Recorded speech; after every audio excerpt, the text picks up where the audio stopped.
So there is one movie that I wanted to see all holiday season, but unfortunately the theater that was near us didn't have it until now. Yeah, and it's La La Land. If you have not seen La La Land, go see La La Land. So if good. you have seen La La Land, you already know what we're talking about. But La La Land, I completely stayed away from all marketing of La La Land because when I heard it was Ryan Gosling and Emma Stone in a movie, again, and it's a musical, I don't need to see any more.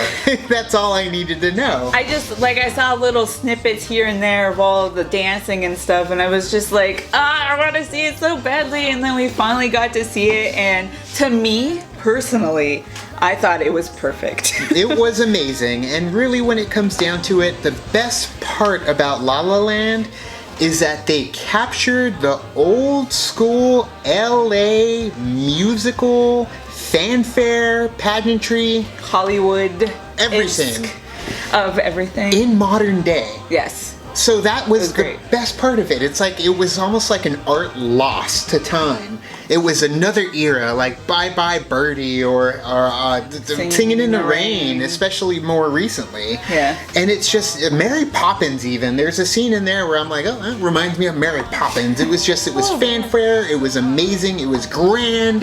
The shots were beautiful. Every shot that was done, it was just exquisite in every way to me. And the cinematography for the movie, the way that they shot some of the scenes were one takes. Yeah. They were fluent. Oh, so good. Flowing. And it was like the whole opening sequence completely no cuts. Now I'm sure there may be digital cuts in there, but they hid them so well that you don't even realize it. Yeah. And it goes on for quite some time before you hit the first take. And when you do hit the first jump cut, it's apparent. It's noticeable to where it's the first one in a long, 10 minutes it felt like, but it was probably less than that. But man, it's a flowing story. The choreography, the music, the dancing, the way that beautiful.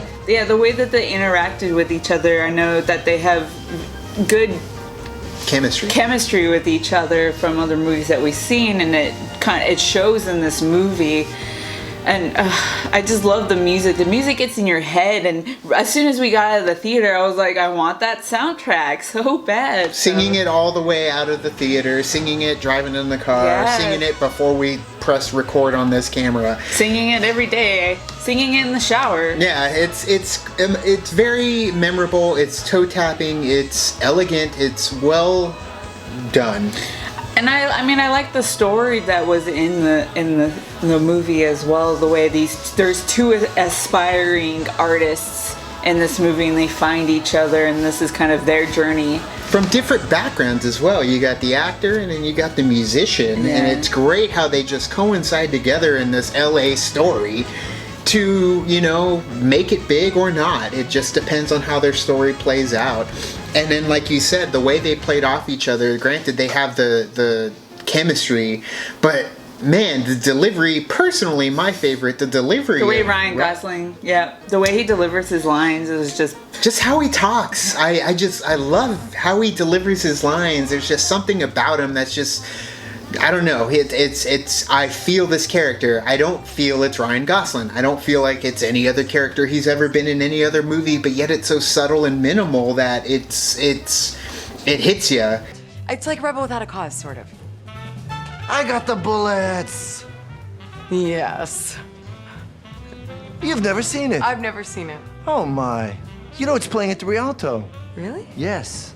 You should go. I mean, I can take you. Okay. For research. For research? Yeah. Yeah. Okay. And same with Emma Stone as well. I mean, I believe it. I believe she is who she is. I don't see anything outside of this movie when it comes to their background of who these actors are. and it's great. I mean, when we were in the theater, there was quite a few people in that theater, and like they had a showing every hour. Yeah, which is big for a smaller movie that made it into the echelons of Oscar, notoriety. To be fair, like our theater normally doesn't really get a whole lot of the smaller films until later, until people care. Until people care. But we got it fairly right now, obviously, and there was a ton of people in this theater, and they were enjoying it as much as we are. No, I heard like some lady in the back just cracking up at like basically everything that Ryan Gosling said. He does say things differently. I can't. You have to see it for yourself, and if you saw it, he does kind of say things differently. And I love him. I love him. I love Emma Stone. I love everybody in the movie. In terms of things they could have done better on, personally, what I think they could have done better on was I wanted more of that.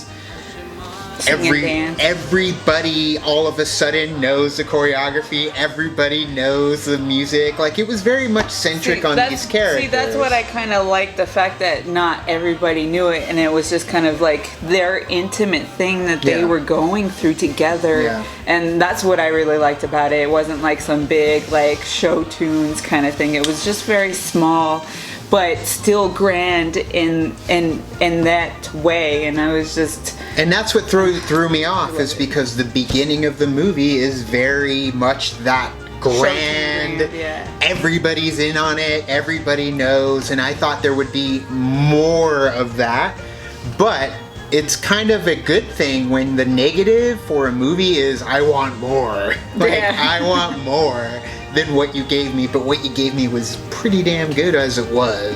I love this movie. Yeah. I heard that they were going to bring it to IMAX, and so if our theater gets it in IMAX, I'm definitely going to go see it in IMAX, and just to see it on a bigger screen is just perfect, and I'll be singing in my head the whole time. And the best part about these kinds of movies are moments. There have to be moments in the movie that completely, captivate you, make you feel something. And there were quite a few parts in this movie where there were moments where you were so happy, and then you're so sad almost 5 seconds later. And it just breaks your heart, but then you're happy again, and it's crazy, the ride. And there's even actors in this movie that I'm just so happy showed up that I haven't seen in years, and they show up, and I'm very excited that they're there.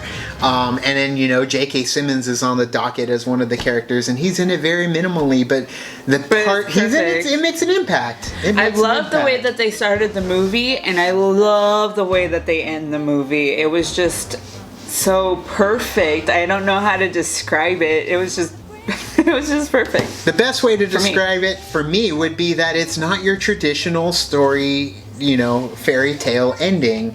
It's very different, and the way that they end it, you gotta put on your abstract hat and just enjoy the ride, because what they do with that is that's when they go full musical. Yeah, and it's great. It's great for the last 5 minutes of the movie. But it was very beautiful, well done, and like I said, abstract. Just kind of step back and look at it as what's happening on screen isn't in our world. It's just meta. I don't know. It's on a whole nother level. I hope that this movie does win an Academy Award for something. Whether it be like cinematography. I was looking at people's costumes. I was looking at the outfits, and it's modern day. But yet I'm still looking at what everybody's wearing. I'm paying attention to all the little details. That's one of the main reasons I want to go back and see it, because I want to see the details. And not only that, especially if you live in Los Angeles, or you are a fan of Los Angeles, it's a love story to LA. In every scene is a love story to Los Angeles. I mean, to be honest, I kind of side note a little bit, I was hoping that maybe this is what Hail Caesar should have been, but it wasn't. But you were mentioning that you wanted, I was like, does the Coen Brothers do a musical? They need to do something on this level, because it's funny, there are scenes where Hail Caesar took place in this movie, on the Warner Brothers lot. The Warner Brothers lot is It's a also huge, very like, prevalent in this movie. Yeah, you like at first you think, oh, you could like it's like a normal street, and you're like, oh, you could tell that that's the Warner Brothers studio lot, but they actually say like she works on the lot. So. Yeah, so it, like I said, love story to LA, which makes sense for somebody who kind of wants to do that they involve themselves in that environment. Yeah, take what you know and make it art, and they do a damn good job at doing that, and I think it shows and it feels, and I love it. So yeah, I mean, I love to one last thing, I love musicals. Like they're just so much fun and so vibrant, and all the old ones like Singing in the Rain and South Pacific, and the King and I. There it is. There we go. Those they were just very. Were you gonna say Anna and the King? Because there's like so many variations. Go on. That's very true, but there's so many out there, and it's just. This kind of brought it together and made it's a lost start. The way that I felt watching, because we don't have musicals very much anymore. Sing Street, but that's another story. Besides that, but I know there was Across the Universe back in the day a couple years ago as well, but they're rare. It's rarer than what they used to be, and this kind of was just like a love story. So what do you score it? A 5 out of 5. 5 out of 5. That's a perfect score right there. This is your first perfect score of the year, even though it takes place last year. So, personally, for me, I would say, man, it's close. I don't know, 4.5 or 5. I wanted more when it came to, everybody jumping in and having a good time. So yeah, because of that, I would have to say 4.5 out of 5. How about like a 4.98? If you want, but it's still 4.5 out of 5. The score, I gotta listen to the score, and that's the thing, is that could waver the more times I see it and the more I listen to the soundtrack. So as of right now, 4.5 out of 5. Yes. So thank you for watching our review to La La Land. And our first review of 2017. So it was a pretty good one. I'm glad we started on a high note. It was perfect. If you checked out La La Land, let us know what you guys thought. And if you haven't, go check it out. I think that it's worth at least one watch. Yeah. And until next time. Now it's time to say goodbye. To all our company. Bye. Ooh. Both good.